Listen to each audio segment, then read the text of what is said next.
കർത്താവെ, എല്ലാ മക്കളെയും അങ്ങയുടെ കരങ്ങളിലേക്ക് സമർപ്പിക്കാം.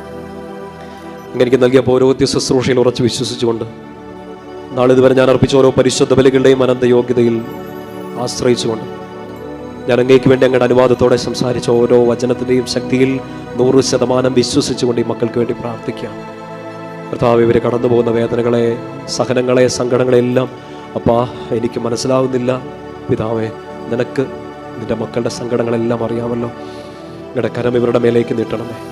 ഇന്ന് കേട്ട ഓരോ വചനവും വിശ്വസിക്കാൻ, വീണ വിത്ത് ഫലം ചൂടാൻ അങ്ങ് തന്നെ അവരെ ഒരുക്കണമേ.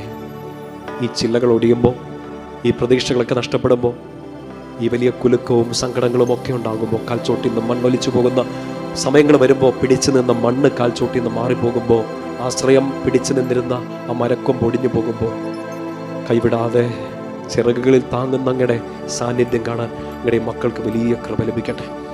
കർത്താവേ, അങ്ങയുടെ കരം ഈ മക്കളുടെ മേലേക്ക് നീട്ടണമേ. കേട്ട വചനത്തിൻ്റെ മുഴുവൻ ശക്തി മക്കളിലേക്ക് നിറയ്ക്കണമേ. ഇവരുടെ കുടുംബങ്ങളിലേക്ക്, ഇവർ ഈ വചനം കേൾക്കുന്ന ഈ സാഹചര്യങ്ങളിലേക്ക്, ഇവരുടെ മനസ്സിൻ്റെ വ്യാപാരങ്ങളിലേക്ക്, സങ്കടങ്ങളിലേക്ക്, പ്രതീക്ഷകളിലേക്ക്, പ്രത്യാശ നഷ്ടപ്പെട്ടു പോയ സമയങ്ങളിലേക്ക്, രോഗപീഠകളിലേക്ക് അങ്ങയുടെ കരം നീട്ടണമേ. ആശ്വസിപ്പിക്കാൻ ഞങ്ങൾക്ക് മറ്റാരുമില്ലപ്പാ. പാവപ്പെട്ട മക്കളാണ്. സഹായിക്കാൻ അങ്ങ് കരം നീട്ടി ഇവിടെ ഉണ്ട്. അങ്ങ് ഈ അന്തരീക്ഷത്തിൽ ഉണ്ട്. ഞങ്ങൾ ഈ വചനം കേൾക്കുന്ന സ്ഥലങ്ങളിൽ, ഈ വചനം ഞങ്ങൾ സംസാരിക്കുന്നിടത്ത് അങ്ങയുടെ വലിയ സാന്നിധ്യം ഈ അറ്റ്മോസ്ഫിയറിലുണ്ടെന്ന് ഞങ്ങൾ ഉറപ്പായി വിശ്വസിക്കുന്നു.